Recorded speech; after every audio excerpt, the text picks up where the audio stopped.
নমস্কার, লৌকিক অলৌকিক বাংলা চ্যানেলে সকল শ্রোতা বন্ধুকে স্বাগত জানিয়ে আজ আমরা আগের যে উপন্যাসটা গল্পটা শুনছিলাম ওটা কন্টিনিউ করব। ইতিপূর্বে যারা শুনেছেন তাদের তো জানাই আছে, 2টি পর্ব বলা হয়ে গেছে, আজ অন্তিম পর্ব। তো আগে যারা শোনেনি 1 নম্বর এবং 2 নম্বর পর্বের লিঙ্কগুলো আমরা ডেসক্রিপশন বক্সে দিয়ে দিচ্ছি, ওখান থেকে আগে শুনে নিয়ে পরবর্তী অংশটা শোনা শুরু করবেন, তাহলে বুঝতে সুবিধা হবে। কথা না বাড়িয়ে আগে আমরা গল্পটা শুনি। গাড়ি তো নয়, যেন পক্ষীরাজ। প্রায় উড়িয়ে নিয়ে গিয়ে যখন পৌঁছলো বীরভানপুরে ছিন্নমস্তার নিঝুম মন্দিরে, তখন সবে 3য় প্রহর ছেড়ে রাত 4র্থ অর্থাৎ শেষ প্রহরে পা দিয়েছে, মানে রাত 3টে, যাকে মহানিশা বলে। বলতে হলো না, নিজেই গাড়ি মন্দিরের চাতালে দাঁড় করিয়ে নামলো রত্নপ্রিয়া। একটা জোরালো টর্চ হাতে বিভোর হয়ে নিজের মতো হাঁটতে লাগলো। ঠিক নিজের মতো নয়, কেউ তাকে অলক্ষ্যে পথ দেখিয়ে নিয়ে যাচ্ছিল। খুব তাড়াতাড়ি সব ঠেকে গেল গভীর জঙ্গলে। সাবধানে টর্চের আলোয় পা ফেলে কোথায় চলেছে জানে না, হঠাৎ দুম করে নিভে গেল পাওয়ারফুল টর্চ। হাজার চেষ্টাতেও জ্বলল না। নিকষ আধারে থমকে থেমে দাঁড়িয়ে আছে রত্নপ্রিয়া। বিন্দুমাত্র ভয় ডর নেই। সে জানে ঠিক কেউ আসবে, তাকে নিয়ে যাবে নিয়তির নির্দিষ্ট গন্তব্যে। সে এলো, হাতে জ্বলন্ত মশাল, পেছন ফেরা, সুগঠিত অঙ্গনা নারী, পিঠময় এক ঢাল ভ্রমর কৃষ্ণ খোলা চুলের রাশি। সে দূর থেকে পেছন ফিরেই রত্নপ্রিয়াকে মশালের আলোয় পথ দেখিয়ে নিয়ে চলল। আচ্ছন্ন রত্নপ্রিয়া ওই নারীর পিছু পিছু চলতে চলতে পৌঁছলো নথি বর্ণিত সেই লতাপাতা ঢাকা গুপ্ত পর্ণকুটিরে। সেখানে তখন ঠিক ওই রকমই বর্ণনার পুজোর আয়োজন। সুরসুন্দরীর দলিলে যেমন লেখা ছিল, হলদেটে তুলট পাতায় সেগুলো জ্যান্ত হয়ে উঠে এলো চোখের সামনে। বিস্ফারিত দৃষ্টি মেলে রত্নপ্রিয়া দেখতে লাগলো ধূপ ধুনো গুগ্গুলে অজানা বাদ্যযন্ত্রের অদ্ভুত গুম গুম ধ্বনিময়ে সুগন্ধে আবেশ করা সেই অপার্থিব জগৎ। বাকছালের ওপর পদ্মাসনে পেছন ফিরে বসে আধার শিলায় খোদাই করা দেবী ছিন্নমস্তার পুজো করছেন টকটকে গৌরবর্ণ বিশাল দেহী এক অনিন্দকান্তি পুরুষ। কেউ যেন নিজের ভিতর থেকেই রত্নপ্রিয়াকে বলে দিল, চন্দ্রচূড় সিংহরায়।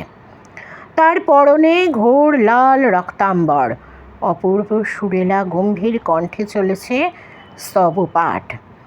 ওং বীরচন্নৈ বিদ্মহে ছিন্নমস্তায় ধীমহি তন্ন দেবী প্রচোদয়াৎ। উদাত্ত মন্ত্রপাঠের সঙ্গে সঙ্গে বেলকাঁটা দিয়ে নিজের বুক চিরে রক্ত তীক্ষ্ণ মুখ বাঁকা ছুরিকায় বুকের বড় এক কণ্ঠ খুবলে নিয়ে শোণিত মাখা কাঁচা মাংস নরকঙ্কালের মুন্ডকরটিতে তীব্র ঝাঁঝালো কারণ বাড়ি অর্থাৎ মদ, বুনো কচু পাতায় মোড়া কাঁচা মাছ, বাদশাহী মোহরের স্বর্ণ মুর্দা, তারপর শাল পাতায় একরাশ পঞ্চমুখী রক্তজবা নৈবেদ্য দিলেন। আচ্ছন্ন ঘোরেও রত্নপ্রিয়া লক্ষ্য করল সুরসুন্দরীর পুঁথির বর্ণনার মতো এবার হস্তমুদ্রায় পঞ্চম মকারের শেষ মকার মৈথুন বাদ। কথাটা মনে হওয়া মাত্র সাধক পেছনে ঘুরে তাকালেন। তার গ্রিক ভাস্কর্যের অপরূপ মুখশ্রী ক্রোধে রক্তজবার মতোই টকটকে লাল, আয়ত 2 বিশাল চক্ষু রক্তবর্ণ, ফুলে উঠেছে কপাল থেকে খাড়া নেমে আসা তীক্ষ্ণ নাকের পাটা, তারাও আর রক্তিম। কেঁপে উঠেছিল রত্নপ্রিয়া। ওর মনে মনে বলা মৈথুন নিয়ে কথাটি কি শুনতে পেলেন অন্তর্যামী সাধক? তাই কি ক্রোধে এমন জ্বলে উঠলেন? কিন্তু এটা তো তন্ত্রপুজোর অঙ্গ না। তার আরক্ত দৃষ্টি ওকে অতিক্রম করে অনেক পেছনে প্রসারিত, যেখানে জ্বলন্ত মশাল হাতে দাঁড়ানো ওই নারী যে ওকে এখানে টেনে এনেছে। সে এক হাতে জ্বলন্ত মশাল, অন্য হাতে এক মদমত্ত যুবা পুরুষকে সবলে টেনে নিয়ে আসছে। পর্ণকুটিরের মন্দিরের রুক্ষ মাটিতে তাকে আছড়ে ফেলল, সাধকের সামনে দাঁড়ালো। সেও ক্রোধে আরাক্ত, কিন্তু বড় বেদনার্ত। বিস্ফারিত চোখে রত্নপ্রিয়া চেয়ে চেয়ে দেখছিল রক্তমাংসের শরীরে যেন জ্যান্ত দেবী চণ্ডিকা। স্বর্ণবর্ণা আলুলায়িত কৃষ্ণকেশরাশি, ঘন পল্লবে ধনুক ছিলা ভ্রু, ঈষৎ কোনাতলা বিশাল দুই আয়ত দেবী চক্ষু, বাঁশের মতো নিখুঁত নাক, ডালিমবর্ণ স্ফুরিত অধরষ্ঠ। তার পরনে বহুমূল্য সোনার জরিপার মসলিন শাড়ি, যা কখনো চোখে দেখেনি রত্নপ্রিয়া। পুরনো আমলের প্রথায় খালি পায়ে সাধারণভাবে পরা, কিন্তু গা দেখা যায় না, পুরো শরীর মোড়া অমূল্য সব রত্ন আর স্বর্ণ অলঙ্কারে। সীমন্তিনী ত্রয়তী। সরু সিঁথিপথে গনগনে সিঁদুর, কপালে সদ্য ওঠা সূর্যের মতো মস্ত জল জলে রক্তিম গোলক। এই কি তবে সুরসুন্দরী? সেই মুহূর্তে ওর নিরুচ্চার প্রশ্নের জবাব দিয়ে পূর্বজ সাধক আর অসমাপ্ত পুজোর সমাপ্তিতে ঘুরে বসলেন। এসো এসো সুরসুন্দরী, দেবী ছিন্নমস্তার পূজা পূর্ণ আহুতিতে সম্পন্ন হোক। সুরসুন্দরী মৃন্ময় প্রতিমার মতোই নিশ্চল। রায়রায়ণ সিংহ রায় রাজবংশের আদি সাধক চন্দ্রচূড় মুখে একটাও কথা বলেননি, কিন্তু তার অনিচ্ছারিত কথাগুলো স্পষ্ট শুনতে পেল রত্নপ্রিয়া। তারপর তিনি তেমনই পেছন ফিরে এই প্রথম রত্নপ্রিয়ার উপস্থিতি গ্রাহ্য করলেন। অসমাপ্ত পুজো সাঙ্গ করতে ব্যস্ত সাধকের তেমনি মৌন অথচ জলদ গম্ভীর স্বর রত্নপ্রিয়ার শ্রবণে অলৌকিকভাবে বেজে উঠল। আমারই নির্দেশে আর তোমার প্রারব্ধ সম্পন্ন করার জন্যে সুরসুন্দরী তোমাকে এখানে এনেছে। সেই জন্যই তুমি আমাদের বংশের কুলবধূ হয়ে সুরসুন্দরীর হাতে লেখা নথি খুঁজে বের করেছ, তাতে মগ্ন হয়েছ, একাত্ম হয়েছ। কারণ যুগ যুগান্তর আগের সুরসুন্দরীর মতো তুমিও এর জন্য নিয়তি নির্দিষ্ট। স্থানকাল ভুলে, ভয় সংশয় ভুলে আকুল হয়ে রত্নপ্রিয়া থেকে জিজ্ঞাসা করল, কিন্তু কেন? আমি কেন? পিছন থেকে স্মিত হাসলেন তিনি। তার না কথা বলা মৌন জবাবে তার রেশ রত্নপ্রিয়া স্পষ্ট শুনল। বহু যুগ আগে সুরসুন্দরীও আমাকে ঠিক এই একই প্রশ্ন করেছিল। ওকে যা বলেছিলাম তোমাকেও তাই বলছি। কালে কালান্তরে তোমাদের ভাগ্য, তোমাদের প্রারব্ধ, তোমাদের ভবিতব্য তোমাদের নির্বাচন করেছে। সুরসুন্দরী আর রত্নপ্রিয়া কার নাম জানো? দেবী চণ্ডীর। নামেরও কি অদ্ভুত সাদৃশ্য, যোগ! যেন গভীর জলে তলিয়ে যাচ্ছিল মোহগ্রস্ত রত্নপ্রিয়া সিংহ রায়। এবার জলদ গম্ভীর তার কণ্ঠস্বর অভিভাবকের মতো অনুশাসনে নীরবে জানালো, সেই জন্যই তুমি আজ এখানে এসেছ, নয়তো কেউ এখানে আসতে পারে না। এই স্থান বড় ভীষণ। এখানে কল্প কল্প ধরে সতী মহামায়া তার দশমহাবিদ্যার ভয়ঙ্করী ষষ্ঠরূপে ছিন্নমস্তা শিলামূর্তিতে প্রচ্ছন্ন হয়ে আছেন। তিনি অপার নারী শক্তি। একমাত্র তিনি নিজের হাতে নিজের মস্তক ছিন্ন করে নিজের রুধির ধারায় ক্ষুধার্তকে অমৃত পান করান। তার দুই পাশে দুই সহচরী ডাকিনী আর বর্ণিনী সেই ক্ষুধার্তের প্রতিরূপ।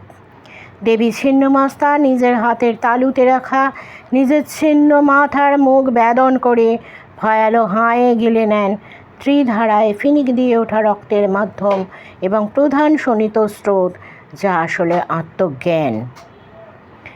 এরপর কঠিন হয়ে উঠল তার মৌনস্বর। কিন্তু ব্যভিচার, অসহায় নারীর ওপর অত্যাচার তিনি সহ্য করেন না, ক্ষমাও করেন না। বিশেষ করে এই বংশে, যেখানে স্বপ্ন দিয়ে নিজে আমার আরাধ্যা ইষ্টদেবী হয়ে এসে গুহ্যভাবে অবস্থান করছেন। কঠোরতম দণ্ড দিয়ে পাতকীকে তিনি মহাপাপের অভিশাপ দিয়ে থেকে মুক্ত করেন। আর শোনা গেল না তার মৌন কণ্ঠ। পুজোর শেষের বিধি চলছে। কেন যেন আপাদ মস্তক কেঁপে কেঁপে উঠতে লাগলো রত্নপ্রিয়ার। আর সেই মুহূর্তে নজর পড়ল ঠায় দাঁড়ানো অপরূপা সুরসুন্দরীর দিকে, যে অপলকে ওর দিকেই চেয়ে আছে। চোখে চোখ পড়তেই চাঁপার কলির আঙুল তুলি মাটিতে মুখ উল্টে পড়ে থাকা মত্ত নেশাতুর যুবা পুরুষের দিকে ইশারায় দেখালো। নেশার ঘোর ফিকে হয়ে সে তখন চোখ বুজেই এদিকে মুখ ফিরিয়েছে। দেখা মাত্র রত্নপ্রিয়ার সর্বাঙ্গে হিলহিলে মৃত্যুর মতো এক ভয়ালো সর্পিল স্রোত বেয়ে গেল। সুরসুন্দরী কাকে কেন ধরে এনেছে? এ তো ঋষি সিংহ রায়, বংশের শেষ তিলক, সপ্তর্ষি সিনারে, যে রেপ, মার্ডার, অ্যাবডাকশন এবং কিডন্যাপিং চার্জে অ্যারেস্ট হয়ে ব্যারাকপুর থানায়। কাল সকালে সেকেন্ড হাফে যাকে ক্রিমিনাল কোর্টে তোলা হবে। ওর বুক চিরে আর্তচিৎকারটা বেরিয়ে আসার মুহূর্তে দেখতে পেল বিষাদ ক্লিষ্ট হেসে সুরসুন্দরী মাথা নেড়ে ওকে না করল। না, ও তোমার ছেলে ঋষি নয়, ও ছিল আমার সবচেয়ে আদরের কনিষ্ঠ পুত্র সন্তান চন্দ্রকান্ত সিংহ রায়। ওর পর থেকেই চন্দ্র দিয়ে আমার নামের প্রথা এ বংশে বন্ধ হয়ে গেছে। নজর করে দেখো, ওর পরনে যুগ যুগান্ত আগমের জমকালো রাজপোশাক, অথচ কত কালান্তর পরেও দুই ছেলেকে হুবহু একই চেহারা, একই দেখতে, একই ভ্রষ্ট চরিত্র, একই রকম নারী মাংস লোলুপ দুর্ধর্ষ লম্পট। সোজা পথে না পেলে হিংস্র লালসায় ছিনিয়ে নিয়ে অবাধ খুন ধর্ষণের মতো দুষ্কর্মে কালকেউটের থেকেও ভয়ঙ্কর। আমার 3 সন্তানের মধ্যে সবচেয়ে রূপমান, সবচেয়ে দেবকান্তি এই ছোট ছেলে বংশের কুল ও প্রদীপ।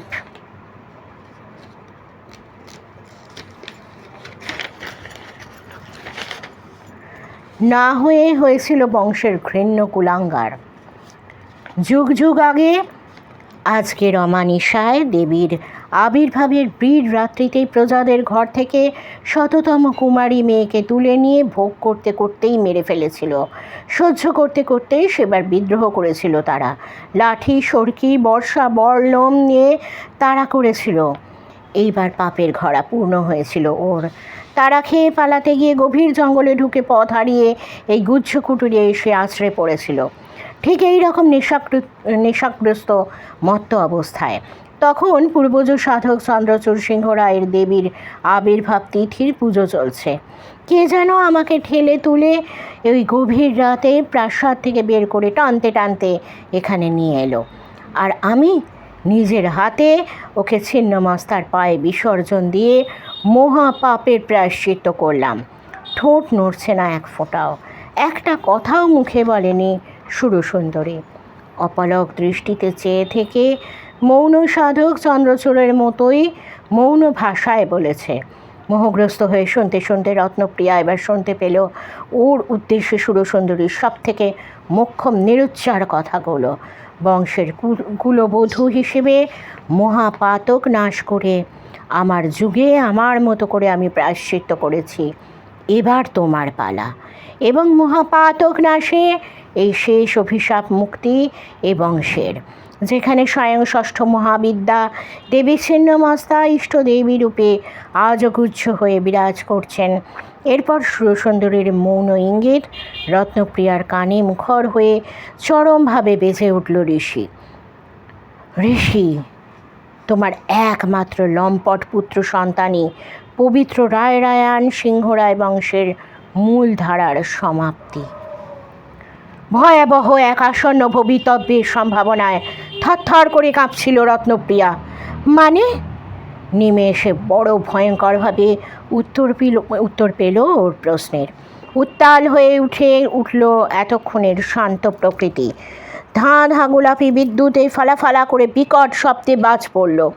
প্রলয় প্লাবনে সেই মুহূর্তে অতীত যেন জ্যান্ত হয়ে উঠে পুনরাবৃত্তি করল যুগ যুগান্তর আগে ঘটে যাওয়া ঘটনার।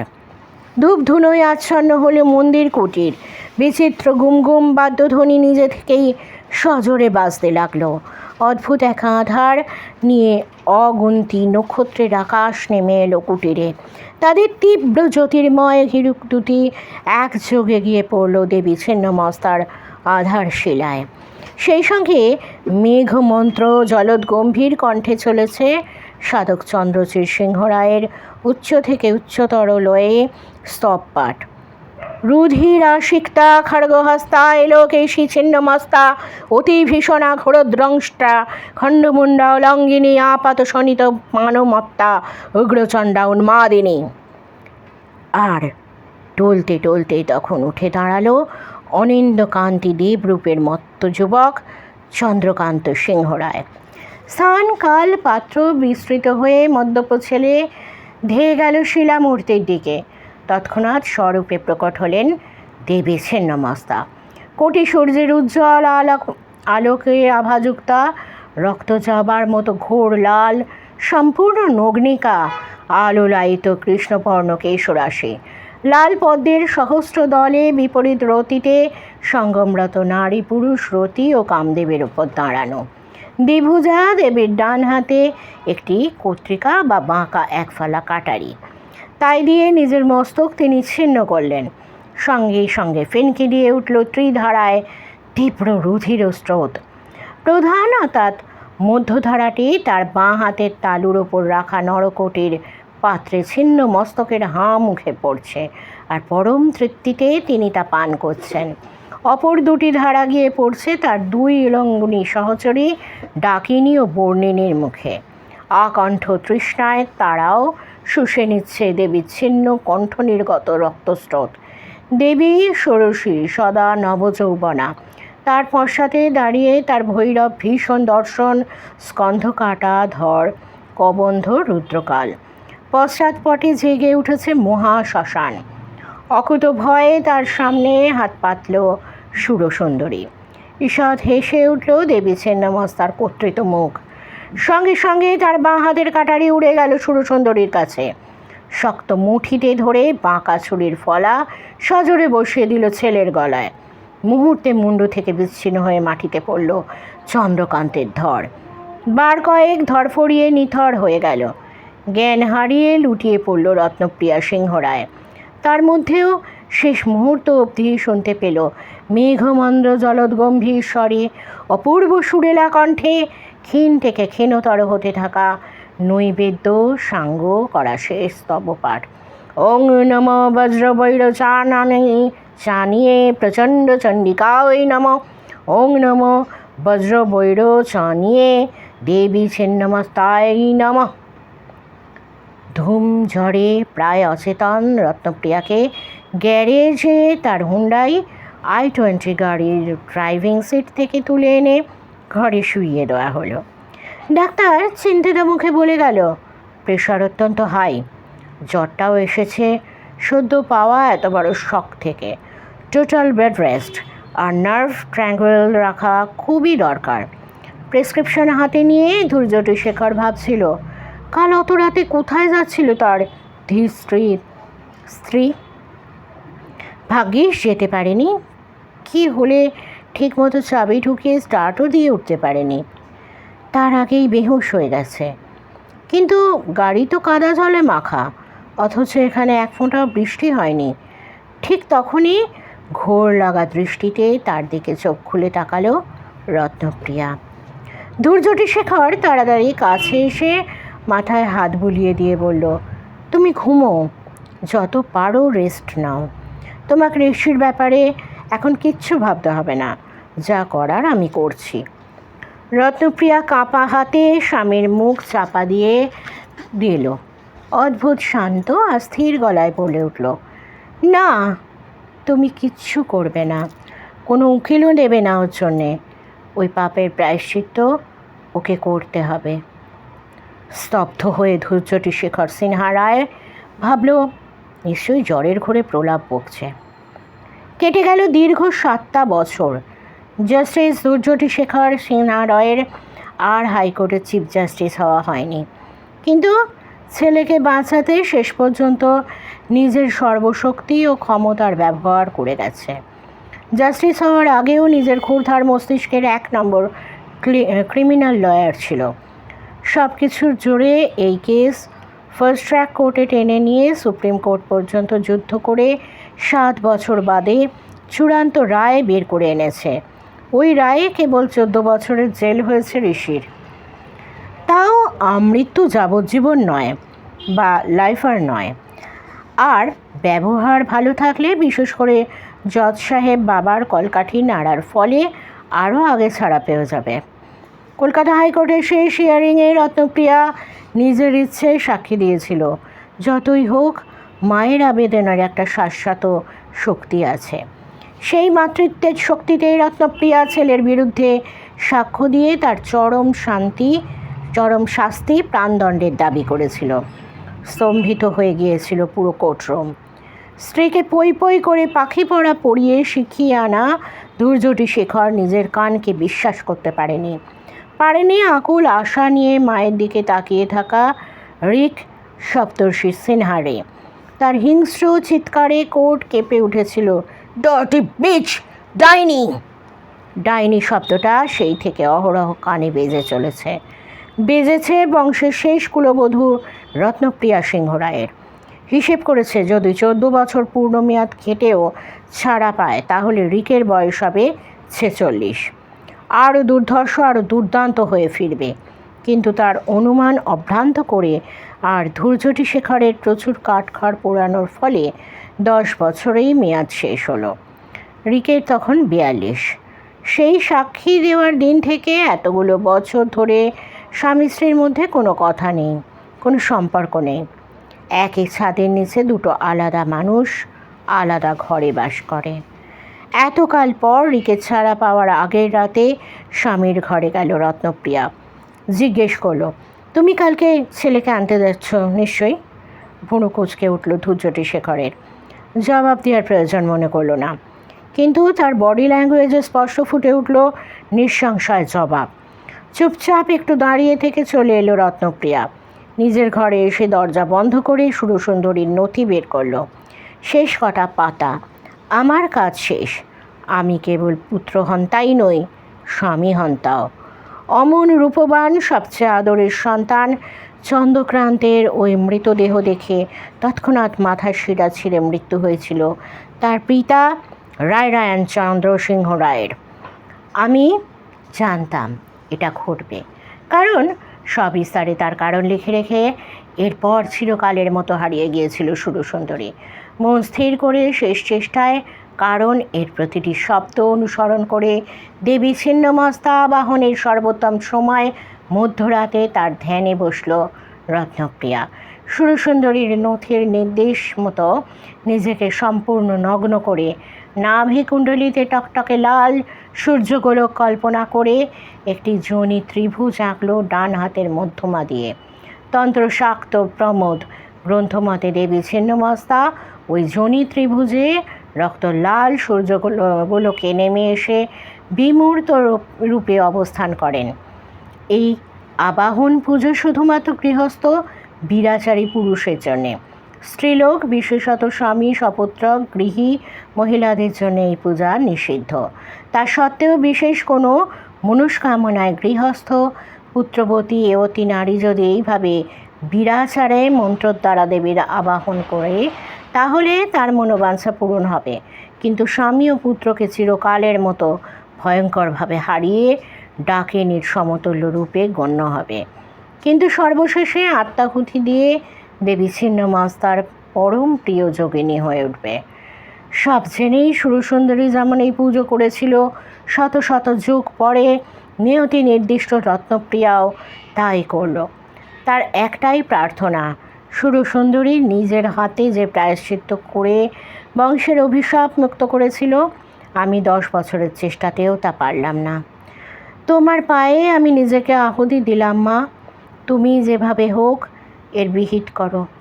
সজোরে 2 স্তনের মাঝে বুকের মধ্যে তীক্ষ্ণ বেল কাঁটা সমূলে গেঁথে দিল। টপ টপ করে রক্তবিন্দুর ফোঁটা গড়িয়ে রক্তলাল সূর্যগোলকের মতো রাঙা হয়ে উঠল উন্মুক্ত নাভিমূল। ধ্যানমগ্ন রত্নপ্রিয়া 2 ঠোঁট নড়ছিল নিঃশব্দে। রুধিরাসিক্তা খড়গহস্তা এলোকেশী ছিন্ন মস্তা অতি ভীষণ ঘোরদ্রংষ্টা আপন শনিত পানমত্তা উগ্রচণ্ডা উন্মাদিনী তন্নদেবী প্রচোদয়াৎ। অপূর্ব জ্যোতিতে ঠিক সেই রাতের ধূপ ধুনোর মম গন্ধে বিচিত্র বাদ্যের গুরুগম্ভীর দ্রিম দ্রিম শব্দে ভরে উঠল ঘর। লুটিয়ে পড়ল রত্নপ্রিয়া। তখন রাতের চতুর্থ প্রহর শেষ হয়ে সবে ভোর হচ্ছে। ঋষিকে নিয়ে বাড়িতে ফেরা হলো না ধৈর্যটি শেখরের। বড় অদ্ভুত এক ধারালো বাঁকা এক ফালা কাটারি গলায় চালিয়ে মুক্তির ঠিক আগের রাতে আত্মহত্যা করেছে। কেউ ধারণা করতে পারছে না কেন, ধারণা করতে পারছে না জেলের মধ্যে কোথা থেকে এলো এমন অদ্ভুত বাঁকা ফলার প্রাচীন যুগের কাটারি। ধৈর্যটি শেখর নিজে ফোনে খবর দিল রত্নপ্রিয়াকে। এবার খুশি হয়েছ তো? থরথর করে কেঁপে উঠে নিঃশব্দে ফোন নামিয়ে রাখল রত্নপ্রিয়া। পরের অবশ্যম্ভাবী নিয়তির জন্যে অপেক্ষা করতে লাগলো। ছেলের দেহ নিয়ে পোস্টমর্টেমের জন্যে অ্যাম্বুলেন্সের সঙ্গে সঙ্গে মর্গে গিয়ে ফেরার পথে জোর করে ড্রাইভারের থেকে চাবি ছিনিয়ে নিয়ে একলা ড্রাইভ করে ফেরার সময় বিশাল ট্রাকের সঙ্গে মুখোমুখি ধাক্কায় সে রাতেই চলে গেল ধৈর্যটি শেখর সিনহারায়। আগের সন্ধে থেকে সারাদিন অভুক্ত নির্জলা রত্নপ্রিয়া সুরসুন্দরীর নথি খুব যত্ন করে জ্বালিয়ে দিল। পোড়া অংশের শেষ টুকরোটুকু পরিষ্কার করে মুঠো মুঠো ঘুমের ওষুধগুলো জলে গুলে এক নিঃশ্বাসে গিলল। এই প্রস্তুতি বহুকাল আগে থেকেই নেওয়া। স্খলিত স্বরে শেষ মিনতি জানালো, এবার ডাকিনী থেকে যোগিনী করো মা। ঘর ভরে উঠল অপূর্ব অলৌকিক সুগন্ধে।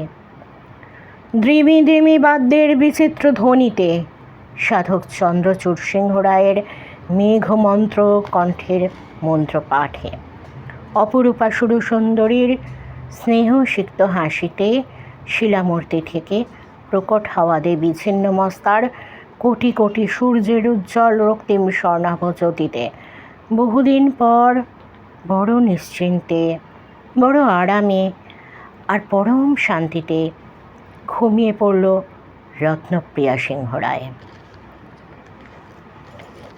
কেমন লাগলো বন্ধুরা অবশ্যই আমাকে কমেন্ট বক্সে কমেন্ট করে জানাবেন। আর হ্যাঁ, আপনাদের জীবনে বা আপনাদের পরিচিত কারুর জীবনে যদি কোনো অলৌকিক ঘটনা ঘটে থাকে তাহলে ডেসক্রিপশন বক্সে দেওয়া মেল আইডিতে আমাকে সেগুলো লিখে পাঠাতে পারেন, অথবা হোয়াটসঅ্যাপ নম্বর দেওয়া থাকবে, সেখানে আপনারা ভয়েস রেকর্ড করে ঘটনা পাঠাতে পারেন, কোনো অলৌকিক বা দৈবিক ঘটনা।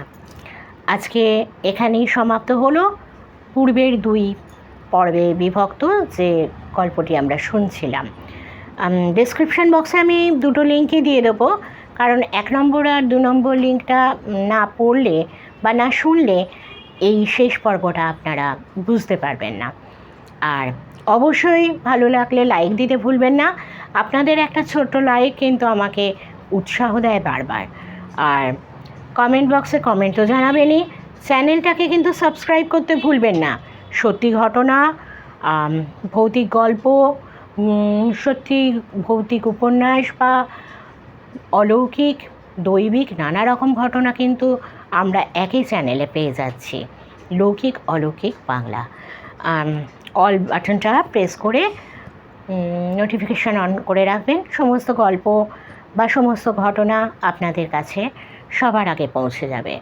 একটা কথা না বলে পারছি না, যারা বিশ্বাস করেন না তারা না হয় গল্প হিসেবেই শুনবেন, বিশ্বাস করানোর দায় তো আমাদের নেই। সুতরাং আজ শুভরাত্রি জানিয়ে আমি বিদায় নিচ্ছি। আমি সুদেষ্ণা, নমস্কার।